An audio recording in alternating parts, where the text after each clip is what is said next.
사사기 15장 15절에서 19절까지 말씀, 구약성경 387조 사사기 15장 15절에서 19절까지 말씀 제가 봉독해 올립니다. 삼손이 나귀의 새 턱뼈를 보고 손을 내밀어 집어들고 그것으로 1000명을 죽이고 이르되 나귀의 턱뼈로 한 더미 두 더미를 쌓았으며 나귀의 턱뼈로 내가 1000명을 죽였도다 하니라.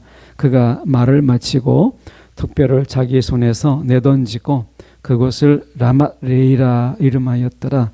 삼손이 심히 목이 말라 여호와께 부르짖어 이르되 주께서 종의 손을 통하여 이 큰 구원을 베푸셨사오나 내가 이제 목말라 죽어서 할례 받지 못한 자들의 손에 떨어지겠나이다 하니 하나님이 레이에서 한 우묵한 곳을 터뜨리시니 거기서 물이 솟아나오는지라.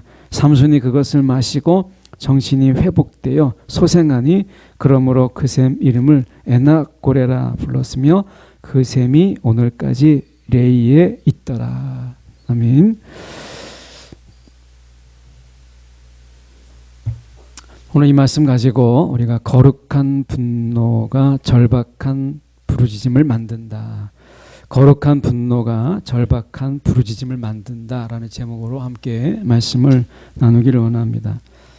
아마 여러분 한번 잠깐 퀴즈 해볼까요? 우리 여러분 전기를 만든 사람이 누구일까요? 발명왕 에디슨이 전기를 만들었어요.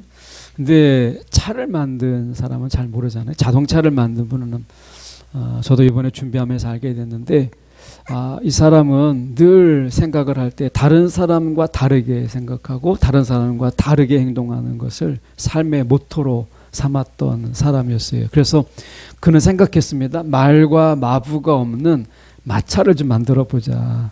말과 마부가 없는 마차를 만들어 보자. 그러다가 그가 실제로 만들었습니다. 1886년에 휘발유로 가는 차를 만들었어요. 이 사람이 우리가 잘 알고 있는 유명한 차죠. 우리가 메르세데스 벤츠라고 하는 벤츠 회사를 창업했던 칼 벤츠라고 하는 사람입니다. 우리가 그리스도인이라고 하는 이름으로 살아가요. 우리가 저와 여러분도 마찬가지로 우리가 직분이 아니라 그리스도인이라고 하는 분으로 살아갈 때 우리는 내 생각대로 살아가는 게 아니라 그리스도의 생각으로 살아가는 거고 우리가 그리스도의 행동으로 행동하는 자들이잖아요. 행동의 기준이 누구예요? 예수 그리스도예요. 우리의 생각의 기준이 예수 그리스도입니다.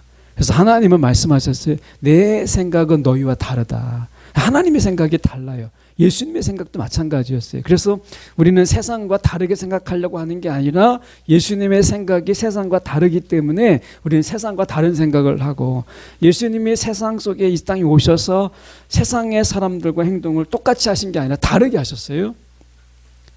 다른 사람들은 다 높아지려고 했는데 예수님은 낮아지고 섬기러 오셨어요. 다르잖아요. 그래서 우리 행동이 다른 거예요. 우리는 그리스도인이라는 것은 세상과 다르게 생각하고 다르게 행동하는 자들이에요. 뭐 그런 의미에서 구약에 그리스도인은 아니지만 나시린이라는 게 있었어요. 나시린. 이 나시린은 하나님께서 이제 그를 취하셔서 하나님께 헌신하는 자로 부름받은 자, 이것을 이야기해요. 그래서 나시린은 몇 가지 거룩을 위해서, 하나님이 거룩하시니까 거룩을 위해서 하지 말아야 될 것들이 있었어요.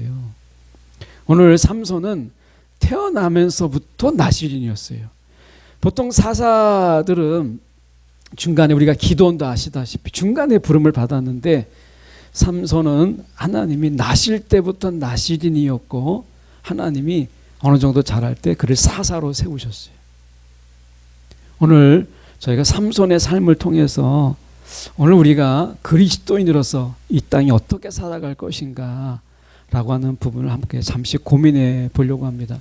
당시 시대적 배경을 좀 우리가 알 필요가 있어요.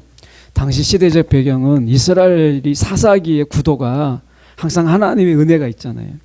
하나님의 은혜가 있으면 우리가 지난번에 봤던 것처럼 은혜를 가지고 더 큰 은혜로 나아가야 되는데 그렇지가 못했어요. 항상 죄를 지었어요. 이방신을 섬기고 가나안 신들을 섬기고 다 가나안의 풍습을 따르고 막 이렇게 했어요. 그러다 보니까 하나님이 다시 심판하셨죠. 그 심판 중에 지금 있어요. 이 심판의 이번에 내용은 무엇이냐면 블레셋의 지배 아래 있게 하셨어요. 지배 아래. 근데 문제가 무엇이냐면 우리가 어떤 지배에 있다 보면 죄의 지배 아래 우리가 있어도 백성들이 지배 아래서 우리가 불편함을 느끼지 못하고 그 죄의 지배 안에서 고통을 느끼지 못하는 거예요. 이스라엘 백성들이 애굽에서 자그마치 종살이를 400년 동안이나 했습니다. 우리가 잘 알다시피. 근데 출애굽을 했던 이스라엘 백성들이 가끔 이야기하는 게 뭐냐면 애굽 때가 좋았다. 애굽 때가 좋았다. 이런 얘기를 해요. 그 왜 그러냐? 그만큼 우리가 타성에 졌고요. 그게 당연시 되는 거예요. 당연시. 우리가 뭐라고 애굽의 밑에 살고 있으면 그것도 좋은 거지. 이런 거예요. 그래서 우리가 일제 35년 6개월 동안 있었지만 일제 잔재하에 우리가 일제 지배 아래 있었지만 아직도 일제의 그런 어떤 유물들이나 이런 생각들을 아직도 다 깨끗하게 지우지 못하고 있잖아요. 36년도 안 되는데. 그러니 400년 동안 출애굽하면서 출애굽했던 이스라엘 백성들이 어떻게 보면 애굽에서 종살이했던 그들이 아마 뼛속 깊이까지 그 애굽의 지배 아래에 있었던 것을 당연하게 여기는 이 종의식이라고 하는 것이 깔끔히 씻어진다는 것은 굉장히 많은 시간이 필요한 거예요. 블레셋에서 그들이 지배 아래에 있었는데 그들은 벌써 타성에 젖어서 이건 당연한 거다. 이렇게 생각했을 때였어요. 이때 삼손을 하나님이 부르신 것이거든요. 그러니까 이 당연하게 여기는 것을 좀 깨라 라고 하는 것이죠. 그래서 하나님의 블레셋의 지배가 아니라 하나님의 지배 아래에 있어야 된다라고 하는 이 고통, 분노, 이것을 너희가 알아야 된다라고 하는 것을 누구를 통해서 깨우냐면 삼손을 통해서 깨우기를 원하셨어요. 오늘 본문은 그런 배경 속에서 15절을 보면 삼손이 떨어져 있는 나귀의 새 턱뼈를 들고 블레셋 사람 1000명을 죽입니다. 자, 이 턱뼈는요, 고고학자들에서 보면 약 한 23cm 정도 되고요. 무게는 한 450g 정도 돼요. 450g 정도. 그래서 450g 정도 23cm니까 휘두를만 하잖아요. 1000명을 죽였다라는 거예요. 1000명. 어마어마한 숫자죠. 근데 우리가 생각해 볼 수 있는 게 뭐냐면, 여러분 이 프로야구 좋아하십니까? 프로야구 선수가 이 공을 던지잖아요. 이 공을 던지면 보통 이제 잘 던지는 선수가 우리가 메이저리그에는 160km 정도가 나옵니다. 이게 던지면 굉장히 빠르죠.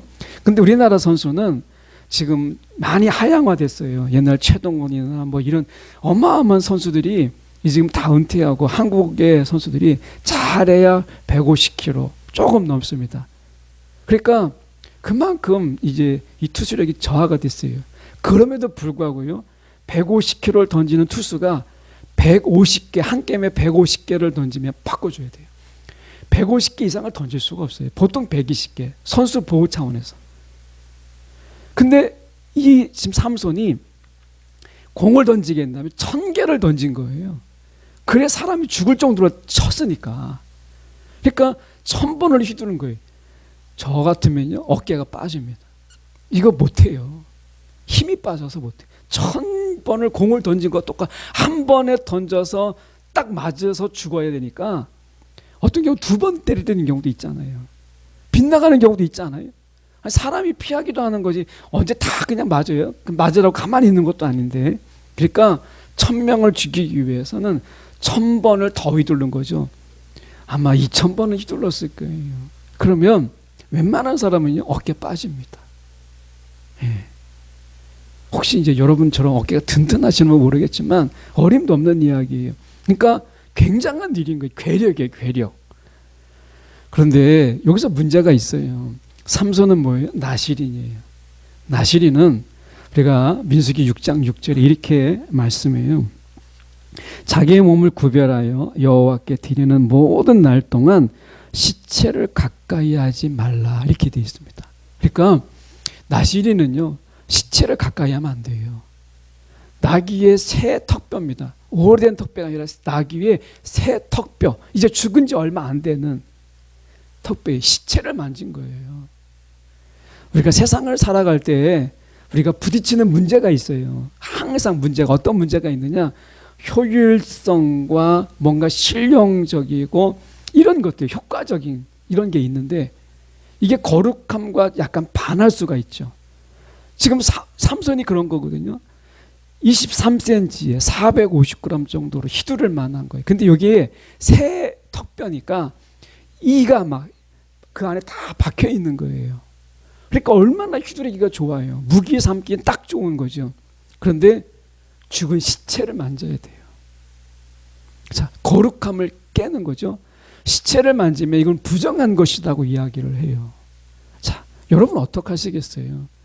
무기로 쓸만한 것이 있는데, 효과적이고 효율성이 있는데, 실용적인데 시체를 만지는 부정함이 있어야 돼요.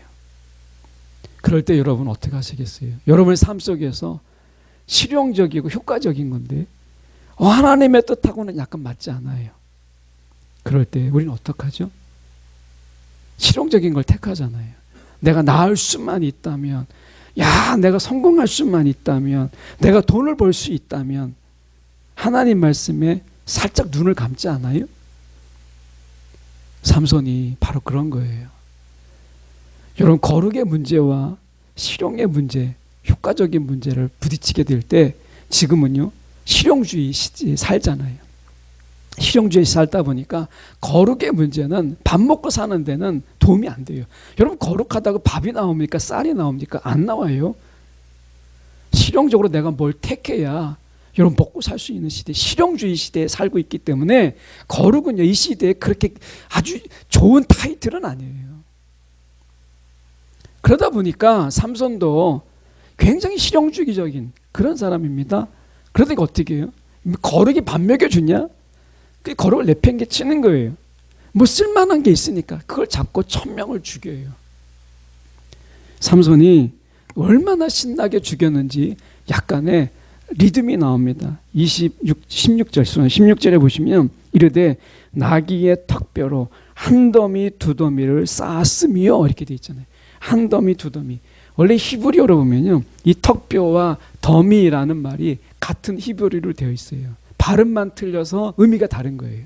그러니까 우리가 똑같은 말인데 사실은 액센트가 어디에 따른 다른 의미를 가지는 게 있잖아요. 이것처럼 여기 턱뼈와 더미가 히브리어로 같은 말이에요. 그래서 리듬을 주는 거예요. 우리 식으로 얘기하면 약간 리듬을 타는 거예요. 그러니까 삼손이 지금 이야기할 때 막 신나가지고 그가 턱뼈로 한 더미 두 더미를 막 쌓는, 사람 시체를 쌓는 재미로 막 죽이는 거예요. 삼손이 얼마나 만족했는지 그가 뭐라고 얘기하냐면 18절의 말씀에서 보면 이렇게 이야기합니다. 중반절에 보시면 주께서 종의 손을 통하여 이 큰 구원을 베푸셨다고 이야기해요. 그러니까 삼손이 지금 자랑하고 있는 거잖아요. 주님이 종의 손을 통해서, 내 손을 통해서 이 큰 구원, 큰 구원이라고 이야기를 해요. 자랑할 만하다는 거죠. 스스로 만족하는 거예요. 내세울 만하다는 거예요. 이런 가운데서 하나님이 우리 가운데 말씀하시는 것을 잠깐 우리가 귀를 기울일 필요가 있는데요. 우리가 삼손이 언제쯤 기도했을까? 정말 삼손이 1000명을 죽이는 이런 가운데서 삼손이 기도하지 않거든요. 삼손의 기도는 첫 기도, 적어도 우리가 사사기에서 삼손의 첫 번째 기도가 나오는 것은 18절이에요. 18절에 보면 삼손이 심히 목이 말라 여호와께 부르짖어 이르되, 이게 삼손의 그가 첫 번째 기도예요. 블레셋을 공격할 때 하나님 칠까요 말까요? 가장 기본적인 이런 기도도 삼손에게서는 생략되었어요. 그 첫 번째 기도는 목이 말라서 여호와께 부르짖었다라고 하는 것이었어요. 근데 데자뷰가 나와요. 이 본문의 말씀은 출애굽기 17장 3절의 말씀을 연관시켜요. 그때의 모습이 생각나는데 출애굽기 17장 3절의 말씀을 보면 어떤 일이 있느냐. 백성이요, 출애굽기 17장이니까 홍해바다를 건너왔을 때입니다. 이제 15장을 건너가니까 이제 이스라엘 백성들이 어떻게 했어요? 출애굽을 한 이후에요. 17장이니까. 그러니까 홍해바다의 갈라짐, 그 엄청난 기적을 경험하고, 그리고 애굽의 친위부대, 바로의 친위부대가 다 물에 수장됐던 엄청난 생명의 구원을 경험한 그 이후에 17장입니다. 백성이 목이 말라요. 그러니까 백성들이 뭐라고 이야기하냐면, 우리와 우리 자녀와 우리 가축을 다 이곳에서 죽게 하려고 하느냐, 이럴 거면 뭐하러 애굽에서 우리를 나오게 했느냐 라고 하나님 앞에는 못하고 만만한 모세에게 막 분노하는 거예요. 근데 우리는 뻔히 알잖아요. 하나님 어떻게 말씀하세요? 모세에게 분노하는 것은 결국 하나님께 하는 것이거든요. 그러니까 모세가 뭐라고 얘기하냐면, 모세가 그들에게 분노합니다. 뭐라고 얘기했냐면, 너희가 어찌 하나님을 시험하느냐, 어찌 여호와 하나님을 너희가 시험하느냐, 이렇게 이야기해요. 이 시험이 뭐겠어요? 그들의 분노가 옳지 못하다는 거죠. 목이 말라서 못 마를 수 있어요. 근데 그것 때문에 하나님의 지금까지 출애굽의 역사를 다 부정하는 거예요. 하나님의 역사를 부정하는 거예요. 그러니 하나님을 시험하는 거죠. 하나님이 얼마나 더 참으시는가를 테스트하는 것처럼 너희가 그러고 있느냐, 이런 거잖아요. 그들이 뭘 부정했어요? 여러분, 우리가 늘 싸우다 보면, 다투다 보면 문제가 뭐예요? 과거까지 다 끄집어내는 거, 이거는 싸움의 결론이 안 나요. 지금 이스라엘이 어떻게 했느냐? 지금 어떻게 싸우고 있는 거예요? 지금 어떻게 분노하고 있느냐? 목이 말라요.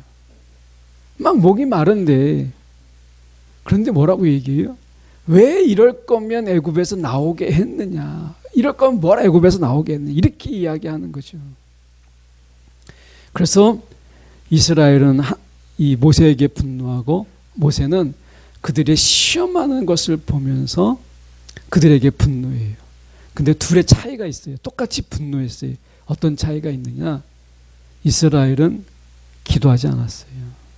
분노만 했어요. 기도하지 않았어요. 근데 모세는 기도했어요.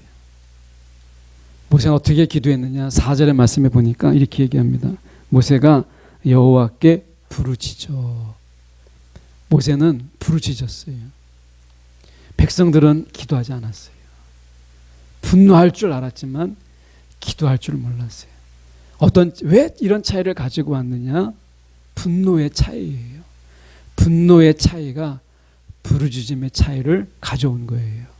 자, 그래서 우리가 생각해 볼 수 있는 게, 모세의 분노는 너희가 어떻게 하나님을 너희가 시험하느냐라고 하는 거룩한 분노였어요.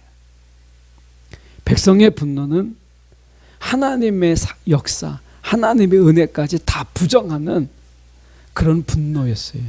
혹시 여러분, 우리가 너무 화가 난다고, 여러분, 내가 지금 화나는 것만 이야기해야지 하나님의 그동안 은혜, 하나님이 행하셨던 우리 가운데 역사, 이런 것까지 다 부정하면서 뭐하러 하나님 이럴 거면, 제가 제 식으로 이야기한다면, 하나님 뭐하러 이럴 거면 나를 목사로 부르셔서, 하나님 뭐하러 이럴 거면 나를 개척하게 하셔서, 하나님 뭐하러 이럴 거면 나를 설교자로 세워서, 이런 생각이 드는 거죠. 네, 그러는 거예요. 여러분, 제가 얼마 되지 않았죠. 얼마 되지 않았는데 목사님들과 만나서 막 이야기를 하는데, 한번 목사님이 그런 이야기를 하더라고요. 어떤 교회 목사님은 지금 막 다 어렵잖아요. 교회마다 어려운데, 어느 교회 목사님 교회는 막 재정이 넘친다는 거예요. 재정이 넘친다는. 막 유튜브를 보고, 그래서 성도들이 거기 유튜브를 들어와가지고, 그래서 막 외부에 헌금이 막 넘쳐가지고 교회 재정이 막 더 많아졌다는 거예요.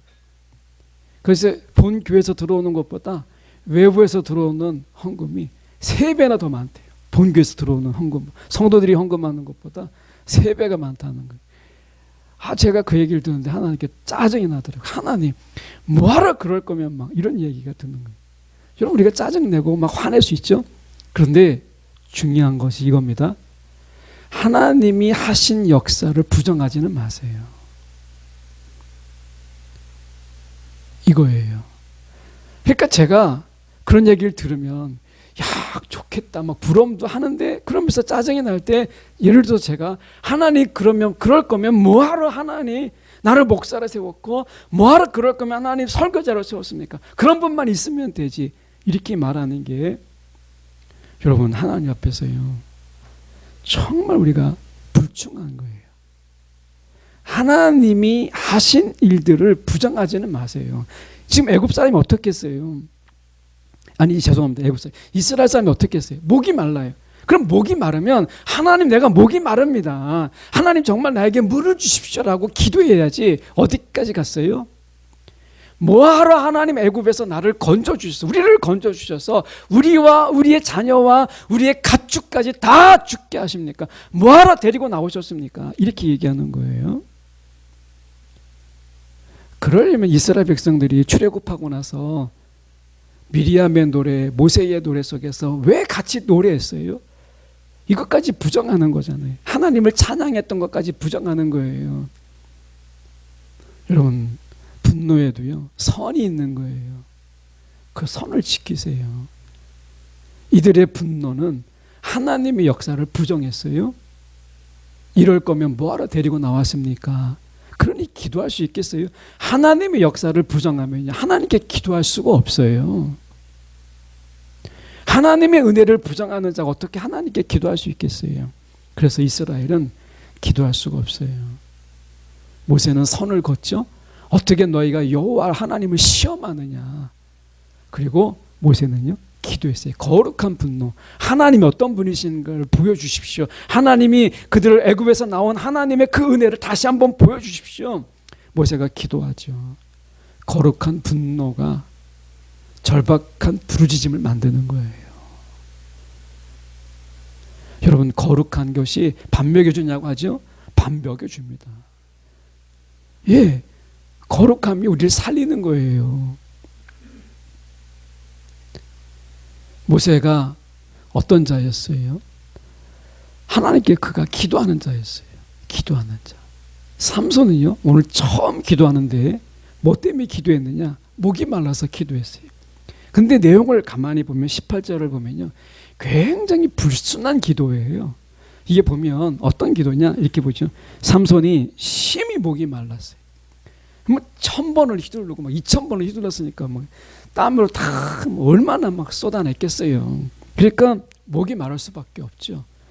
근데 뭐라고 얘기했냐면 여호와께 부르짖어 이르되 주께서 종의 손을 통하여 나를 통하여서 하나님 이 정도 큰 나를 써먹었으면, 내가 지금 힘들어서 2000번 막 휘둘러서 1000명을 죽였으면 하나님은 미리 불을 준비해야지.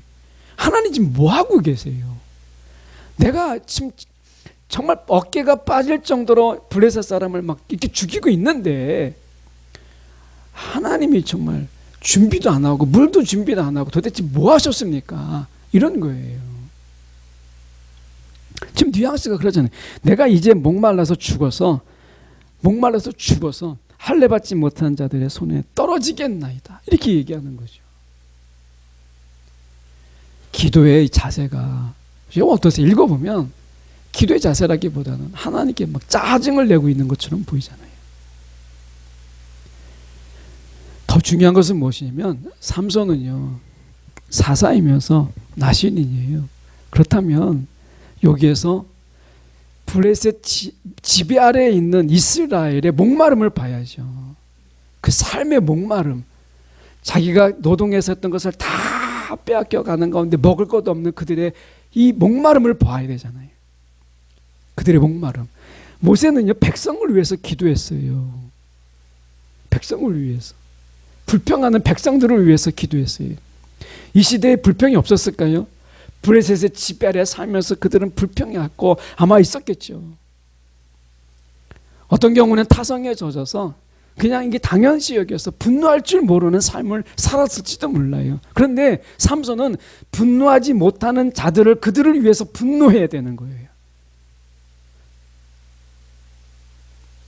여러분, 이 당시에 블레셋 지배 아래서 이스라엘은요, 다른 어떤 성경 이 본문 속 주변을 보면 이스라엘이 막 부르짖었다, 하나님께 막 탄식하고 하나님 우리를 불쌍히 여겨달라고 이런 구절이 없어요.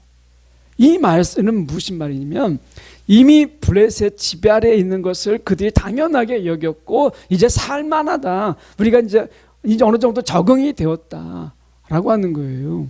이것에 대해서 이스라엘은 분노하지 않았어요. 이걸 원래 분노해야 되잖아요. 하나님의 지배 아래에 있어야 되는 하나님의 사람들이 블레셋의 지배 아래에 있으면, 블레셋의 신이 다곤이잖아요. 다곤신을 섬겨야 되잖아요.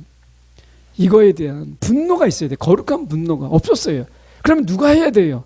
삼손이 분노하면서 하나님께 정말 거룩한 분노로 부르짖어야죠. 근데 삼손의 첫 번째 기도는 자신의 목마른 것에 대해서 기도했어요. 부르짖었어요. 그게 끝이에요. 거기까지였어요. 자신의 목마름으로 백성의 목마름을 보지 못했고, 자신의 목마름으로 자기의 민족의 목마름을 보지 못했어요. 삼손은 얼마나 이기적이었는지 자기 중심적인 삶을 살았어요. 그러면 그가 왜 이렇게 살게 되었을까? 모세는 안 그랬는데. 그 이유를 한번 찾아보기로 했어요. 제가 준비하면서 찾아보니까 좀 이런 게 관계되어 있지 않을까라는 생각을 좀 해보게 되는데, 저는 이런 생각을 한번 해보게 됩니다. 사사기 13장 24절에 보면 이 삼손에 태어날 때 한 구절로 되어 있어요. 아들을 낳음에 자람에 여호와께서 그에게 복을 주시니, 이렇게 되어 있습니다. 그러니까 아들을 낳았는데 그냥 아들이 자라요? 이게 끝이에요. 그러니까 이 삼손의 부모 역할이 아무것도 등장하지 않아요. 그냥 아들을 낳았어요. 그런데 아들이 그냥 자라요. 근데 복은 하나님이 주셨어요. 근데 우리가 모세를 보십시오. 모세가 어떻게 했어요? 아들을 낳을 수 없는 상황이잖아요. 아들을 낳으면 죽잖아요. 근데 아들을 하나님께서 주셨어요. 그걸 어떻게 길러야죠. 그래서 그 아이를 보호하는 가운데서 이제 아이가 크니까, 울음소리를 이제 커지니까 같이 있을 수는 없으니까 갈대 상자를 통해서 나일강에 흘려보내잖아요. 그러는 가운데서 여차여차해서 다시 그 어머니가 다시 모세를 더 성장시킬 수 있도록 아이를 돌볼 수 있는 하나님이 기회를 주었어요. 이것은 정말 다시 얻을 수 없는 기회잖아요. 그래서 그 모세의 어머니가 기도로 길러요. 모세를 기도로. 그가 너는 히브리인이다, 하나님의 백성이다 라고 기도로 기르는 거죠. 어머니가 말씀으로 기르는 분도 있겠지만 기도로 아이를 기르는 거예요. 모세는 그래서 기도의 사람이 되었어요. 삼손은 그 어머니의 기도가 있었다는 기록이 없어요. 선교사님 중에 롤프 가복이라고 하는 이런 분이 있습니다. 롤프 가복이라고 하는 분이 이런 책을 썼어요. 책 제목입니다. 하루에 한 번 자녀를 축복하라. 하루에 한 번 자녀를 축복하라. 이런 제목을 썼어요. 이분이 축복했던 구절은 성경 구절 가지고 그대로 사용했어요. 민수기 6장 24절에서 26절의 말씀이에요. 이것은 아론과 그 아들들을 향해서 너희가 백성들에게 이렇게 축복하라고 알려주셨던 하나님의 축복의 문구예요. 너무 잘 알기 때문에 한번 제가 봉독하면 그거 아실 거예요. 여호와는 내게 복을 주시고 너를 지키시기를 원하며, 여호와는 그의 얼굴을 내게 비추사 은혜 베푸시기를 원하며, 여호와는 그 얼굴을 내게로 향하여 평강 주시기를 원하노라. 그래서 이 롤프 가복은 어떻게 이 축복을 했냐면 여기다 너라는 말에 자녀 이름을 넣었어요. 그래서 여호와는 누구누구에게 복을 주시고 누구누구를 지키시기를 원하며, 이거를 하루에 한 번을 꼭 했어요. 빼먹지 않고. 이게 별거 아닌 것처럼 보이잖아요. 근데 이 롤프 가복이라는 분이 그럼 왜 이렇게 축복을 했느냐라고 라고 하는 걸 때 그는 성경적 근거를 이렇게 댔어요. 구약 성경에서 축복이라는 말이 히브리어로 베레카입니다. 베레카. 근데 이 베레카라는 말이 그냥 축복인데 고대 히브리인들이 이 베레카를 어떻게 이해했는가가 중요하잖아요. 그래서 베레카가 이 저자의 이야기입니다. 이 베레카가 고대 히브리인들이 가졌던 생각은 무엇이냐면 축복을 통해서 하나님의 선하심과 하나님의 은혜의 힘이 그들에게 전달되고 그리고 부여되는 것으로 이해했다는 거예요. 그러니까 여러분 생각해 보세요. 하나님의 선하심과 하나님의 은혜의 힘을 내가 그들에게 공급하고 그들에게 전달하고 부여하는 것이 우리가 축복이다 이렇게 본 거예요. 베레카다 이렇게 이해했다는 거예요. 여러분 오늘 우리가 이 축복, 이 복이라고 하는 것이 얼마나 귀한지 모르는데요. 지금 이 베레카가 이야기하고 있는 복이라고 하는 것은 우리가 생각하는 것처럼 물질의 복이라든지 건강의 복이라든지 그게 아닙니다. 자, 잘 보시면 하나님의 선하심과 은혜의 힘이에요. 하나님의 선하심과 은혜의 힘. 다시 말하면 하나님의 관계가 복이라는 거예요. 하나님의 관계가 복이다. 이것을 축복을 통해서 알게 하는 거예요. 이게 하나님과의 그 관계가 복이다라고 알려준 거죠. 여러분 우리가 진정한 복이 뭐예요? 하나님의 관계가 복이에요. 우리가 복음에서 이야기하고 있는 게 뭐겠어요? 하나님이 아버지라는 거, 아버지. 내가 그분의 아들이고 딸이라는 거예요. 이 관계가 복이라는 거예요. 이것을 축복을 통해서 깨닫게 하는 거예요. 하나님의 관계가 복이다. 이것을 매일 축복하면서 알려주는 거예요. 그랬더니 모세가 어떻게 했어요? 기도의 사람이 되었어요. 이스라엘 백성들은 기도하지 않지만 그는 기도함으로 하나님과 회막 가운데서 그는 친구처럼 이야기했고요. 그는 무슨 일이 있을 때마다 하나님께 부르짖고 하나님께 기도하는 자였어요. 삼손은요? 그렇지 않았어요. 성경이 없지만 아마도 아들을 낳음에 그냥 자랐더라 이렇게 보는 가운데 어떻게 했어요? 어머니의 기도, 아버지의 축복이 없었다라는 거예요. 그러니까 그는 어떻게 했어요? 자기를 위해서 구하지만 남을 위해서 구할 줄 모르는 자가 되었다라고 하는 거예요. 여러분 우리가 성경 잠언의 18장 21절에 보면 이런 말씀이 있습니다. 죽음과 삶이 우리가 혀의 권세에 있느니라. 죽음과 삶이 혀의 권세에 있느니라. 이렇게 이야기합니다. 여기에서 우리가 70인경에 보면 이 죽음이라는 말을 헬라어로 썼는데 그게 카코로게오라는 말을 썼어요. 카코로게오라는 말을 우리가 썼는데 이것은 저주라는 의미가 있어요. 저주. 그러니까 저주와 복. 그러니까 이 저주와 복이 어디서 있느냐? 혀의 권세에 있다라는 거예요. 여러분 저주가 무엇인 줄 아십니까? 여러분 저주를 뭐라고 생각하세요? 내가 나쁜 일이 생기고 내가 어떤 그 속에서 뭔가 일이 잘 안 되고 이게 저주라고 생각하죠? 그렇지 않습니다. 사도 바울은 저주를 뭐라고 얘기했느냐 이렇게 얘기했습니다. 고린도전서 16장 22절에 만일 누구든지 주를 사랑하지 아니하면 저주를 받을지어다. 자, 저주가 뭐냐? 주님을 사랑하지 않는 게 저주예요. 우리가 생각할 때는 여러분 우리가 나쁜 일이 생기고 뭔가 불행한 일이 생기고 누가 다치고 사업이 안 되고 뭐 이런 걸 생각하잖아요. 그런데 하나님에게 있어서 저주는 예수님에게 있어서 이 저주는 사도 바울이 이야기합니다. 누구든지 주를 사랑하지 아니하면 그게 저주다 라고 하는 거예요. 거꾸로 뒤집어서 얘기하면 여러분 주님을 사랑하는 게 복이라는 거예요. 주님을 사랑하는 게 복이고 주님을 사랑하지 않는 게 저주예요. 여러분 우리 자녀들이 저주받기를 원치 않잖아요. 우리의 가족이 저주받기를 원치 않잖아요. 저도 여러분이 저주받기를 원치 않아요. 주님을 사랑하지 않음으로 해서 저주받기를 원치 않아요. 그럼 복받는 비결이 뭐예요? 주님을 사랑하는 거예요. 주님을 사랑하는데 여러분 그게 축복입니다. 아까 얘기했잖아요. 여호와가 그 축복함을 통해서 하나님을 사랑하게 하는 거예요. 야, 하나님 나를 이렇게 사랑하고 계시는구나. 이걸 깨닫는 거죠. 여러분, 주님을 사랑하는 게 복이고, 여러분, 주님을 사랑하지 않는 게 저주예요. 여러분, 우리의 자녀도 우리 스스로 한번 돌아보죠. 여러분, 주님을 사랑하십니까? 여러분, 복 받은 거예요.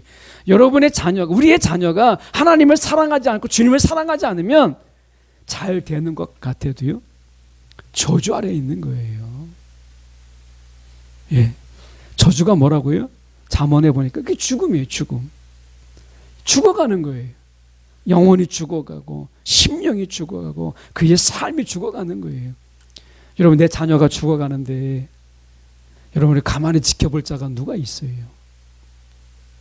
내 심장이라도 떼어주고 싶은 게 부모의 마음이잖아요. 그런데 영적으로 죽어가면 우리가 알지 못하는 거예요. 여러분, 주님을 사랑하지 않는 게 저주고 그 저주는 죽음이에요. 모세의 어머니는 절박한 가운데서 그는 분노했죠. 아들을 낳으면 죽어야 되는데 어떻게 하나님이 아들을 주십니까? 이 상황에서, 이 절박한 거룩한 분노 속에서 그는 절박한 기도를 하잖아요.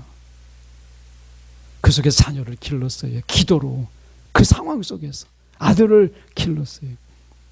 근데 블레셋 아래서 삼손은요, 그의 부모가 그냥 낳았고 그냥 자랐더라 라고 되어 있어요. 그렇게 하지 않았다는 거예요. 오늘 우리는 삼손을 기르고 있지 않나요? 능력은 있는데, 힘은 있는데 기도할 줄 모르는 그런 자. 여러분, 우리가 성경을 읽으면서 애들한테 그런 질문 하잖아요. 야, 성경, 너가 제일 본받고 싶은 사람, 롤모델로 삼을 수 있는 사람이 누구야? 라고 얘기하면 누구누구 다 이야기하잖아요. 어떤 사람 다윗을 이야기하고, 어떤 사람 모세를 이야기하고, 어떤 사람 베드로를 막 이야기하잖아요. 근데 지금까지 저도 목회하면서 제가 20몇 년 동안에 목회하면서 삼손 닮고 싶다고 하는 사람 하나도 못 본 적이 없어요. 여러분, 삼손을 여러분 롤모델로 삼으시겠어요? 두 눈 다 뽑혀가지고 비참한 죽음을 맞이하는, 죽음이 비참해서가 아니라 그의 삶이 비참하기 때문에 그런 거예요. 기도할 줄 몰랐던 사람이잖아요. 오늘 여러분, 저주가 뭐냐? 여러분, 우리가 돈 못 벌고 세상에서 우리가 뭔가 자기 구실 못하고, 이게 저주가 아닙니다. 하나님을 사랑하지 않는 게 저주예요. 여러분, 좋은 직장 가고 뭐 돈 많이 벌고 여러분, 그게 복인 것 같죠? 아닙니다. 성경적으로는요, 그게 복이 아니에요. 복은 하나님을 사랑하는 게, 그게 복이에요. 제가 지금 이 사경회를 준비하고 있는데, 이제 매뉴얼을 만들고 하고 있는데, 사사기를 보면서 제가 그걸 정말 절실하게 느껴요.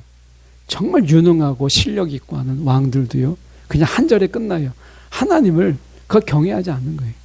그러면 그냥 한 줄로 넘어가 버립니다. 그의 인생이. 여러분, 하나님을 사랑하지 않는 게 저주예요. 그게 죽음이에요. 우리가 기억해야 돼요. 그래서 갈라디아서 3장 13절에 이렇게 말씀해요. 그리스도께서 우리를 위하여 저주를 받은 바 되사 율법의 저주에서 우리를 속량하셨다라고 이야기해요. 율법의 저주에서 속량하셨다. 예수 없이 우리가 못 산다라는 거예요. 예수 밖에서 우리가 살 수가 없다라는 거예요. 오늘 우리가 여러분 축복하셔야 돼요. 축복. 내 자녀를 축복하고 우리가 서로 지체가 축복해야 돼요. 축복. 하나님의 관계가 복입니다. 이걸 깨닫게 하는 게 축복이에요. 축복. 하나님이 우리 가운데 얼마나 선하신 분이신가. 하나님이 우리 가운데 얼마나 은혜로 우리 가운데 주셔서 그 은혜로 우리가 힘을 내서 살아가게 하시는 분이신가. 삼손에게 행하는 걸 보세요. 삼손이 부르짖고 하는데 오만불손하게 하나님께 부르짖으면서 내가 이렇게 할 동안에 하나님 뭐 하셨습니까? 물 준비하셔야지. 이렇게 했었는데도 불구하고 하나님이 그에게 물을 주셨어요. 19절에 보십시오. 하나님이 레이에서 한 우묵한 곳을 터뜨리시니 돼 있죠? 이것이 성경의 학자들이 이야기하는 게 퇴적암이다. 퇴적암은 지표면에서 이렇게 쭉 볼 때 물이 보이지 않는데 이 퇴적암은요, 그 안에 이 지표면 아래 구멍이 생기면 물이 차여 있는 것이 퇴적암입니다. 그래서 중간중간에 이런 어떤 웅덩이 움푹 파인 곳에 물이 쌓여 있어요. 근데 지표면에 가려져 있는 거죠. 이게 퇴적암인데 그것을 하나님이, 사람은 보이지 않지만 하나님은 보시고 어떻게 했어요? 우묵한 곳을 터뜨리니까 고여있던 물이 그 속에서 나온 거죠. 삼손이 그 물을 마셨어요. 자, 하나님은요, 삼손에게 은혜를 베푸셨어요. 삼손이 그 부정한 자에게, 자신의 거룩함을 버리고 살았던 그에게 하나님은 물을 주셨어요. 이게 우리의 삶인 거예요. 하나님 우리 가운데 은혜를 주세요. 그런데 잊지 마세요. 은혜를 주시지만 그의 삶은 거룩과 상관없는 능력의 삶이었다는 거예요. 그 능력의 삶의 결말이 뭐예요? 비극이에요. 비극. 기억하셔야 돼요. 오늘 우리의 자녀들이, 아니 우리의 지체들이, 저나 여러분이 오늘 하나님의 그 선하심과 그 하나님의 은혜 안에서 살아가야 되지 않겠어요? 생명으로 살아가야죠. 왜 저주로 살아갑니까? 복으로 살아가야죠. 그러려면 서로를 축복하는 게 필요한 거예요. 축복하는 거. 여러분, 우리가 중보기도 하잖아요. 여러분 중보할 때 축복하는 걸 꼭 잊지 마십시오. 성도를 축복하세요. 오늘 서로 축복하는 그러한 우리의 서로 공동체가 축복의 공동체 되기를 간절히 소망합니다. 기도하겠습니다.